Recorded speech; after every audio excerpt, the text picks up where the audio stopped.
back. You're watching Startup Central with me, Nayanthara Rai. Remember, you can email us, the email address on top of your screen, startupcentral@etnow.tv. Tell us what you think of the show, what you want to see on the show, what you don't want to see on the show. Pitch to us. Maybe you could even be a part of Startup Central. You can also write to me on Twitter. My Twitter handle is @Nayanthara Rai. Now, having said that, one of the things all of you budding entrepreneurs, startups, often wonder about is, what's a good pitch? How can you make the perfect pitch? How to make a pitch that's going to immediately catch the attention of an investor? Well, we thought we'll feature Vani Kola in this edition of the Startup Toolkit. These are pearls of wisdom, advice that is coming in from Vani Kola. Well, welcome to this ET Now special. I've got Vani from Kalaari Capital joining us. This is something we get asked a lot on ET Now. What makes a good pitch? What kind of a pitch stands out? You know, somehow I don't like this word pitch. It sort of feels like it is orchestrated or artificial. The best pitch is one that's authentic. But, you know, there is also a storytelling. And when I say storytelling, what are the key points you're trying to communicate? And have you thought about the right way to communicate that? Who's your customer? And the questions are not difficult, right? Who's your customer? Why do they pay you? Why is there a problem? Why do you have something unique, right? And can this ultimately become a large company? If you can answer those questions in any manner, form, in any order, then that's the right overview of your business. And there's too much focus on what's the right pitch. You know, I think there's an authenticity that you need to bring, and that's important. Also, you know, just taking off from what you said, when should a pitch even be made? A lot of people want funding from day one or very early on. What's your advice to startups, entrepreneurs starting out now? When do you know you should get funding? Well, your first question was, when should a pitch actually be made? Every day, right?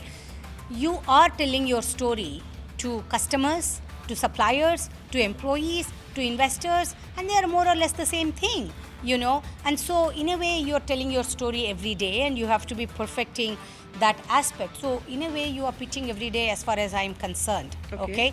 It's not something special to investors, right? If you have great employees, great suppliers, great customers, it should be very simple to communicate that to investors. When do you need funding? When you think the money that you raise can create accelerated value creation in your business. And that's when you should take the money. Okay. What are the do's and don'ts when it comes to Vani and Kalaari Capital when you go through pitches? To me, the pitch has to come from the CEO, because ultimately we are betting on that CEO's capacity as a leader to solve for every problem. Some that can be foreseen, most that are unforeseen. So it's the competence, passion, commitment, clarity of the founder that matters to me the most. And sometimes I'm surprised when founders delegate the pitching, so to speak, right, or the storytelling, as I like to call it, to someone else. That doesn't work for me, you know, either to a banker or to some co-founder or someone else. If I can't bet on the CEO, then I don't bet at all. Authenticity matters. It's not how great the slide deck is, how professional, who prepared it. The authenticity matters. Last thing, I tend to ask a lot of questions, and that comes from enthusiasm to learn. And sometimes founders think that means that somehow they are failing. And it's not like that at all. It's contrary. If we are not interested, I'm not going to ask any questions. If I'm asking questions, I want to learn more. And the conundrum of that is people get defensive when you ask questions. Don't be defensive. Some you can answer, some maybe you don't have the answers, and that's perfectly okay. Because in that case, would it be better to say, I don't know the answer, I'll get back to you? Absolutely. What happens after we invest? We are on the board, we ask you 100 questions. Some you know, some you don't know.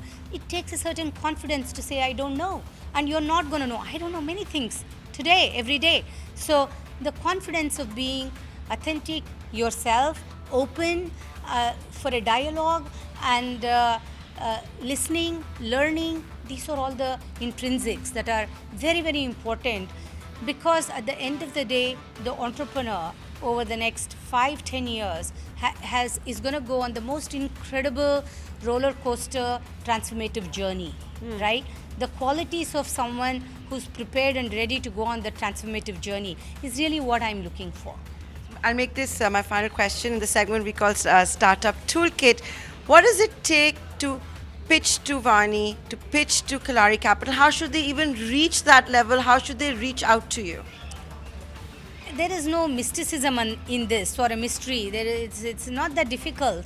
You have a idea that you are passionate about. You are convinced that it's a problem you are capable of solving, and it's a problem that's worth solving. And in doing that, you have an aspiration to build a great business, and along the way, you think there's a value investors bring to you, and collectively, we can make something great happen. And if you can communicate that. What, like an email, LinkedIn? Is it only through your network? How does it work? LinkedIn, no. Honestly, I get so many LinkedIn requests that I can't even look at them. Sometimes people I know really well say, oh, you didn't answer my LinkedIn message. Sorry, but LinkedIn, honestly, no. Because just the volume. Email, fine. I do answer emails, but sometimes the emails will be not to the point. It's just, I'd like your time. Then I don't know how to grade that, right? So, but, send more detail. And what would be a good subject line? Good subject line would be something succinctly around your business idea. I am solving for, creating quality education online, and I have unique IP for it. I don't know, something like that.